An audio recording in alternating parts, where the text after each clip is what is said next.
Hi everyone, Mark here, and I seem to be in this lovely little halo light as I'm basking in the afterglow of DevLearn 2015. We just wrapped up the conference a few minutes ago with our closing keynote and Dave Kelly's salutation and best wishes and safe travels. So before the post-conference letdown hits, I wanted to take a few moments just to kind of gather my thoughts and give some impressions on the conference as a whole, similar to what I did for EduTech. This was my first time at DevLearn. A number of my colleagues over the years have heard me complain about not being able to go to DevLearn, and so it's really, really nice to actually be able to be here. And for my friend and colleague Luc Blanchette, I really wish you were able to be here, but I totally understand, and my best wishes on your wedding tomorrow. This conference, for those people who haven't experienced it, is really the premier event for the e-learning guild. It brings together almost 3,000 practitioners and consultants and leaders in the industry, and along with a pretty sizable educational technology expo. There are concurrent sessions where people are sharing their expertise and sharing projects and lessons learned. There are keynote sessions, there are panels, there's a lot of different things going on at events like this. And in some respects, DevLearn is really a very typical kind of conference. You can go, you can select your speaker, you can move from room to room, you go from place to place. And when I was doing my reflections on EduTech, I talked about how they had people into streams and the ways in which they operated it. So one of the first things that I noticed about DevLearn that's different, and this is something that the e-learning guild does, they make use of what's called a docent program. And if you're not familiar with docents, these are folks that you might find in, say, museums or other places. They act as guides, but they're a lot more than just guides to get you from place to place. A docent is somebody who really understands what's available and takes the time to learn what people would like to be able to see, what they want to get from it. And they help those people get from place to place and to see what they want to see and to be able to answer some questions, do some interpretation. And so the guild runs a very successful and very well-run docent program. I don't think it's something that gets nearly the kind of exposure that I think it should. But it's something that somebody who is perhaps new to a conference like this would want to take advantage of if they find the prospect of 3,000 of your closest friends and colleagues and industry practitioners. If you find that a little bit daunting. Conference events like this also feature some really, really interesting keynote folks. The hit for this one for a lot of people was the keynote on day 2 from Adam Savage of Mythbusters fame. Having had the opportunity to see Adam and Jamie in a Mythbusters live show, it was really nice just to see him by himself. He's very Robin Williams-like in a lot of respects, in which there's an almost manic energy and a genuine passion about him and what he does, and his belief in tinkering and making and learning and being creative, accepting failure and say, hey, failure is cool. And it was a really, really nice way to actually kick off day 2. And bookended by that, we had a wonderful closing keynote from a young lady from Canada, which was nice to see, who works at McDonnell Detweiler Aerospace in the robotics division, who's somebody passionate about putting more women in the STEM areas, but also somebody who understands failure and how to embrace it, how to find peak moments in your lives and persevere and create your own opportunities, which is something that I think our industry needs to hear a lot more of. Because we sometimes are perceived as almost vassals to organizations, and that we don't have a control or as much control over our destiny as we would like. And I don't necessarily believe that. I'm a lot more along the lines of what Natalie Panic is saying, is that sometimes you have to be an entrepreneur, sometimes you have to be a risk taker, and sometimes you just have to try stuff to see what you can do and to make it happen. So I really, really liked what she was saying. I found myself taking a remarkably different approach to this conference than I've done in the past.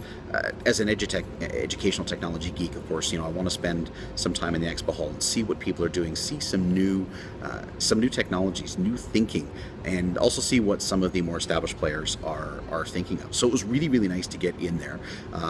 There's some creative swag, and I bet there's a lot of people who will go to conferences and they'll do a lot of swag hunting, and that's not necessarily a bad thing. But it's nice to go and spend some time with these folks, get a sense of what they're thinking and where they'd like to go. So that I always find educational. And I didn't spend as much time in some of the concurrent sessions as I might normally do, particularly because I wanted to explore the technology aspect of it. So I found that to be quite enlightening. But for the sessions that I did attend, unlike most events, I didn't take any notes.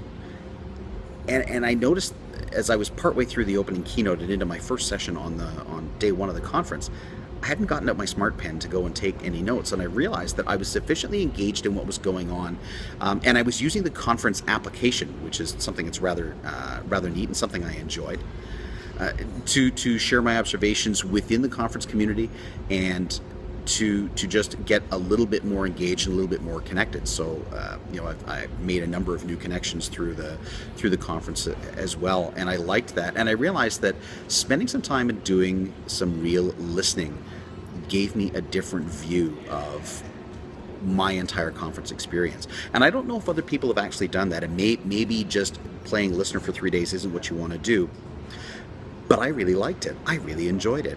It was nice to not have to worry about gathering my notes and trying to do a quick interpretation of what's being said as I go and try to sketch note a particular session. And there's some folks, who can do that exceptionally well. And Kevin Thorne, my friend, you are the king of the sketch notes. And how you do it at that speed, I have no idea. But so I aspire to your level of greatness, but I know I'm not there. But I liked being able to sit and listen, and to share some insights quickly as I could push them out through the app, and occasionally share those out to Twitter. And I'm going to go back and I'm going to have a look at the back channel. I want to take a look at some of the things that I said and do that just post-conference glow, post-conference deceleration thinking and reflection. And fortunately, I've got a fair amount of time to do that before my flight heads home tonight. One of the other things that I love about events like this, and there's a certain irony of it, and I know that you can probably appreciate it as well, you wind up meeting a lot of people who are local to you when you go out of town. And it's strange the way that happens. On the flight down, because a number of us had downloaded the app before we came down, looking to see who's where and where people are coming from, I met 3 ladies from one of the colleges in Toronto, and another gentleman who works at one of the major hospitals, people that I had no prior connection with. One of the ladies actually lives in my town, and I'm pretty sure she doesn't live too far from me. So it's interesting to find out where a lot of those hidden connections are. And for some of the folks that I know in the industry as well and who are local, we do joke that we can only see each other when we actually go out of town to converge on an event such as this. It was conferences are so much about the people, and it was fantastic to meet a lot of the people that I have followed and admired on Twitter and other places for years. There are far too many to list, and I also know that with my conference-addled brain right now, I'm going to forget somebody, so I'm not going to mention anybody else's name, but I am going to say for those of you folks that I met for the first time, thank you for being part of my network. Thank you for being an influencer. Thank you for being an ear. And also for the folks where I've made a completely new connection, thank you for letting me in. Thank you for letting me become part of what you're doing and to learn a little bit more about what's going on. And also for the folks with whom I got to reconnect at events like this, I also thank you. It's great to hear what you have on the go, and it's nice to have some shared stories and to get to spend some time together, which is always enjoyable. I did have the pleasure of actually getting to speak at this event, which is one of the reasons why I came, and I like to think that my session went reasonably well. I haven't seen the evals from it yet, but it was enjoyable to be able to share that story. I'm going to be sharing this the same story in a slightly different format at the Institute for Performance and Learning conference, which was formerly known as the Canadian Society for Training and Development, in mid-November. And also looking to reconnect with a couple of folks who were here at this conference who are actually going to be at that one in November, which is going to be really nice. So the conferences like this offer a lot, but just like anything else, you are going to get out of it what you put into it. Passivity is actually okay as long as you're absorbing, as long as you're reflecting. But take the opportunity to engage the people, find the sessions where you don't necessarily know anything, or maybe find sessions where you might know something and you can contribute, you can maybe help fill a gap. it's a fantastic experience. It was also an experience to be in Las Vegas, and for a boy from small town Northern Ontario, this was quite the thing to see. It's a little bit hard to describe, and I don't think I should try. But it was nice to be able to come and do this. And I thank the Guild for giving me the opportunity to speak to some of my peers and to come down here and to be part of something that is really fantastic. I am crossing my fingers that I will be able to be here next year for DevLearn 2016, and for those folks who have been sharing on the back channel, if you weren't able to be here, thank you for making that active as well. That's been nice to see, and I look forward to reconnecting with folks once I get back to Canada, back to the Eastern Time Zone. But let me catch up on my sleep. I'll talk to you soon.